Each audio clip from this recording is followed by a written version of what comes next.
எல்லாருக்கும் வணக்கம். Welcome to America தமிழன். இன்றைக்கி வெதர் பார்த்திங்கன்னா -19.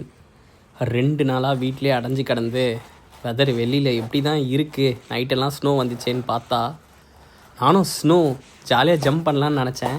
ஜம்ப் பண்ணியிருந்தேன்னா கை கால் உடஞ்சிருக்கும். லிட்ரலாக ஐஸுங்க இது. பா,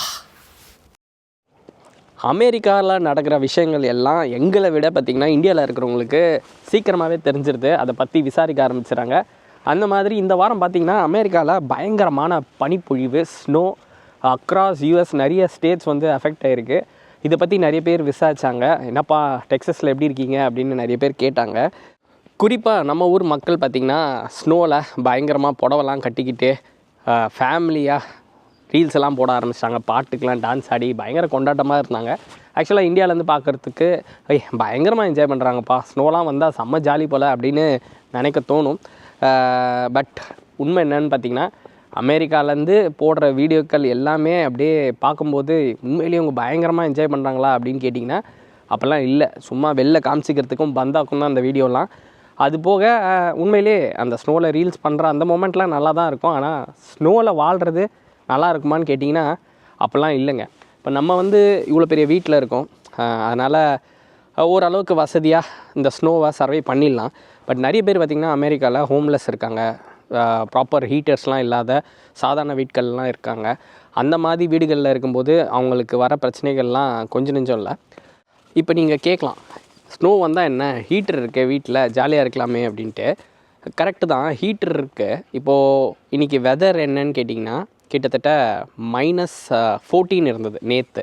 இப்போ அப்படி இல்லை, ஓகேங்களா. -14 இருக்கும்போது நம்ம வந்து டெம்பரேச்சர் வந்து ஒரு ஹீட்டர் வந்து ஒரு 69 or 70 செட் பண்ணுறோம் வச்சுக்கோங்களேன். அதுதான் ஐடியல். 70ன்றது கிட்டத்தட்ட ஒரு 24 நம்ம ஊரில் வச்சுக்கோங்களேன். ஸோ 70 செட் பண்ணிட்டீங்கன்னா என்ன ஆகும்னா அந்த ஹீட்டர் வந்து 70 டெம்பரேச்சர் வந்து மெயின்டைன் பண்ணிக்கிட்டு இருக்கிறதுக்கு ஓடிக்கிட்டே இருக்கும். ஸோ ஹீட்டர் கண்டினியூஸாக ஓட என்ன ஆகும்னா ஈரப்பதம் இருக்கு இல்லையா ரூமில், அது எல்லாத்தையும் அது எடுத்துக்கும். ஈரப்பதம் எடுத்துடுச்சுன்னா ட்ரை காஃப் வரும், ஸ்கின் வந்து பயங்கர ட்ரை ஆகிடும், பயங்கரமாக எனர்ஜி ட்ராப் ஆகும். உங்களுக்கு வந்து அந்த ஹீட்டரில் அந்த சூடு காற்று முகத்தில் அடிக்கும்போது ஒரு மாதிரி ஒரு அருவருப்பு வரும். அது அவ்வளோ நல்லதும் கிடையாது உடம்புக்கு. அதனால் அதை சரி பண்ணுறதுக்கு என்ன பண்ணுவோன்னு பார்த்தீங்கன்னா சில பேர் வீட்டில் வந்து ஹியூமிடிஃபை யூஸ் பண்ணுவாங்க. ஹியூமிடிஃபையர் வந்து ஈரப்பதத்தை உண்டாக்கும் ரூமில். பட் சைனஸ் பிரச்சனைலாம் இருந்ததுன்னா அந்த ஹியூமிடிஃபையர்னால பார்த்திங்கன்னா உங்களுக்கு மறுபடியும் கோல்டு பிடிக்கும். ஸோ இந்த மாதிரி ஏதாவது ஒன்று போனால் இன்னொன்று வந்துக்கிட்டே இருக்கும். உதாரணத்துக்கு அமெரிக்கா ஃபுல்லாக நிறைய ஸ்டேட்ஸில் பார்த்திங்கன்னா ஸ்னோ வந்து ரொம்ப காமன். ஆனால் டெக்ஸஸ் மாதிரி சில ஸ்டேட்ஸில் பார்த்திங்கன்னா ஸ்னோலாம் பார்த்திங்கன்னா ரேர் ஃபெனாமினா தான். எப்போயாவது ஒரு தடவை தான் ஸ்னோ இந்த அளவுக்கு வரும். அதனால் பார்த்திங்கன்னா டெக்ஸஸ் ஸ்னோவுக்கு ரெடியான ஒரு ஸ்டேட்டான்னு கேட்டிங்கன்னா கிடையாது. அப்படி ஸ்னோவுக்கு ரெடி ஆகணுன்னா அந்த ஸ்டேட் என்னென்ன பண்ணணுன்னு பார்த்திங்கன்னா கம்ப்ளீட்டாக இன்ஃப்ராஸ்ட்ரக்சரே டோட்டலாக வேறு மாதிரி அமைச்சு வச்சுருப்பாங்க. உதாரணத்துக்கு பவர் கிரிட்னு சொல்லுவாங்க இல்லையா, பவர் சப்ளை நடக்குது இல்லையா, அந்த இடம்லாம் பார்த்திங்கன்னா அந்த பவர் கிரிட்லாம் பார்த்திங்கன்னா டெக்ஸஸில் வந்து இந்த மாதிரி ஸ்னோவை தாங்கக்கூடிய ஒரு அமைப்பில் இன்ஃப்ராஸ்ட்ரக்சர் இருக்காது. ஸோ பயங்கரமான பனிப்பொழிவு வந்ததுன்னா சீக்கிரமாக டெக்ஸஸில் பார்த்திங்கன்னா பவர் ஃபெயிலியர் வந்துடும். ரோட்ஸ்லாம் பார்த்திங்கன்னா சால்ட் தூவி வச்சுருப்பாங்க நிறைய மற்ற ஊர்களில். அதாவது ஸ்னோ சிக்காகோலலாம் பார்த்திங்கன்னா அந்த மாதிரி ரோட்ஸ்லாம் பார்த்திங்கன்னா அந்த மாதிரி தான் மெயின்டைன் பண்ணியிருப்பாங்க. இங்கே பார்த்திங்கன்னா அதுக்கு பட்ஜெட் இல்லை, அந்த மாதிரி மெயின்டைனும் பண்ண மாட்டாங்க.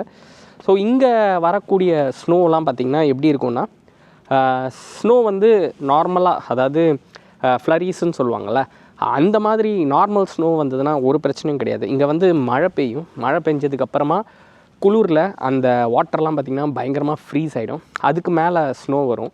இப்போ என்ன பிரச்சனை பார்த்திங்கன்னா அந்த வாட்டர்லாம் ஃப்ரீஸ் ஆகும்போது பயங்கரமாக ஐஸ் ஃபார்ம் ஆகிடும். அது பேர் பிளாக் ஐஸ்ன்னு சொல்லுவாங்க. அந்த மாதிரி ஐஸ்களில் வண்டி போகும்போது பயங்கரமான ஆக்சிடென்ட்ஸ் நடக்கும். வண்டி பயங்கரமாக ஸ்கிட் ஆகும். ரொம்ப டேஞ்சரஸான ஒரு கண்டிஷன்ஸ் இருக்கும். அது போக பார்த்திங்கன்னா பைப்பெல்லாம் பஸ்ட் ஆகிடும். இந்த குளிரில் பைப் பஸ்ட் ஆச்சுன்னா சுத்தம். ஏன்னா இப்போது இங்கே இருக்கிற வீடுகள்லாம் பார்த்திங்கன்னா பைப்லாம் வந்து ஸ்னோ வித்ஸ்டாண்ட் பண்ணுற மாதிரி பைப்ஸ்லாம் இருக்காது. சும்மா நார்மலான பைப் தான் இருக்கும். அதனால் பார்த்திங்கன்னா பயங்கரமான ஸ்னோலாம் வந்து அதை தாக்கு பிடிக்க முடியாது. அது போக நாங்கள் நிறைய மெஷர்ஸ் எடுக்கணும். உதாரணத்துக்கு தண்ணி பிடிச்சி வைக்கணும், முடிஞ்சால் power shut down, water shut down பண்ணி வச்சுருப்போம். அதுக்கப்புறம் ஃபாசெட்ஸ்லாம் ட்ரிப் பண்ணி வச்சுருப்போம். ஹீட்டரில் என்ன பிரச்சனை பார்த்திங்கன்னா நீங்கள் பாட்டிக்கு 69, 17 வச்சிட்டோன்னா கண்டினியூஸாக ஹீட்டர் ஓடிக்கிட்டே இருக்கும். அதனால் பார்த்திங்கன்னா பயங்கர எனர்ஜி லாஸ் ஆகும். அப்புறம் ஸ்கின்னு ட்ரை ஆகிடும். ஹீட்டர்லேயே இருந்தீங்கன்னா உடம்புக்கும் நல்லது கிடையாது. அதனால் ஈவினிங் டைம்லாம் பார்த்திங்கன்னா பயங்கர டயர்ட் ஆகிடுது, ரொம்ப பயங்கரமாக தூக்கம் வருது, எப்படா வெயில் வரும் அப்படின்ற ஒரு உணர்வு ஏற்படும். இப்போ பார்த்திங்கன்னா வெயில் வந்திருக்கு, இன்றைக்கி தான் 4 நாளுக்கு அப்புறம் இப்போ தான் நிம்மதியாக இருக்குது. இருந்தாலும் இன்றைக்கி வெதர் பார்த்திங்கன்னா -2. ஸோ இன்னும் பார்த்திங்கன்னா ஸ்னோலாம் மெல்ட் ஆகலை. இப்போ நீங்கள் பாருங்கள் எங்கள் ஏரியா எப்படி இருக்குதுன்னு காட்டுறேன். இதுக்கு முன்னாடி எப்படி இருந்துச்சு, இப்போ எப்படி இருக்குன்றதை காட்டுறேன் பாருங்கள். இந்த வீடியோ 2 நாள் முன்னாடி எடுத்தது. அந்த டைமில் weather -19. 4 wheel drive, large wheels, வீலில் செயின் மாட்டியிருந்தீங்கன்னா சேஃப் டு டிரைவ், இல்லைனா வீட்லேயே இருக்கிறது பெட்டர். டெக்ஸஸ் ஆல்மோஸ்ட் ஷட் டவுனுங்க. ஸ்கூல்லாம் ஹாலிடே, ஆஃபீஸ்லாம் வீட்டிலேருந்தே ஒர்க் பண்ணுங்கன்னு சொல்லிட்டாங்க. இப்போது இன்றைக்கி பார்த்திங்கன்னா வெதர் -2. கொஞ்சம் கொஞ்சமாக அந்த பிளாக் ஐஸ்லாம் மெல்ட் ஆகிட்டு சேஃப் டு டிரைவ். ஹைவேஸ் தான் ஃபஸ்ட் ப்ரிஃபரன்ஸ் கொடுத்து கிளியர் பண்ணுவாங்க. எங்களை மாதிரி நெய்பர்ஹுட் ஏரியாஸ்லாம் அதுவாக கிளியர் ஆனால் தான் உண்டு. ஸோ ஸ்னோவில் இருக்கக்கூடிய சில கஷ்டங்கள் இது தான். அது போக பார்த்திங்கன்னா வண்டியை வெளியே எடுக்க முடியல. 5 நாளாக வீட்டுக்குள்ளே தான் இருக்கும். அதாவது நீங்கள் கடையில் போய் வாங்கணும்னு நினச்சிங்கன்னா நிறைய கடைகள் மூடி இருக்குது. அண்ட் போகிறது வந்து அவ்வளோ சேஃபும் கிடையாது. அது போக பெரிய பிரச்சனை என்னென்னு பார்த்திங்கன்னா, இந்த பசங்களுக்கெலாம் ஸ்கூல் லீவ் விட்டாங்க.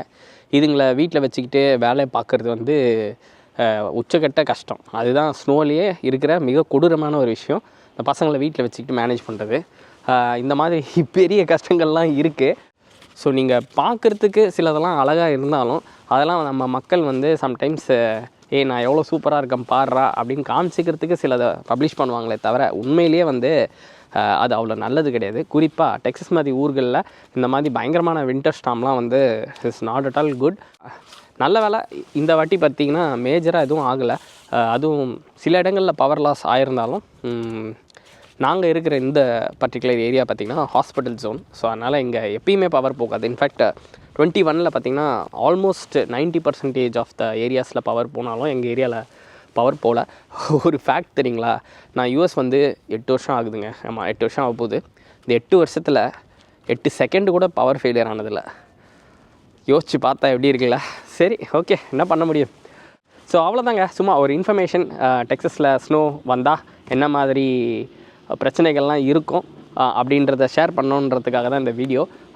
மறுபடியும் அடுத்த வீடியோவில் உங்களை மீட் பண்ணுறேன். ஆக்சுவலாக பார்த்திங்கன்னா நிறைய கண்ட்ரி போய் விசிட் பண்ணோன்னு பிளான் பண்ணி வச்சுருந்தேன். பட் இப்போ பார்த்திங்கன்னா விசா அப்பாயின்மெண்ட்ஸ்லாம் இந்தியாவில் கிடைக்க மாட்டேங்குது.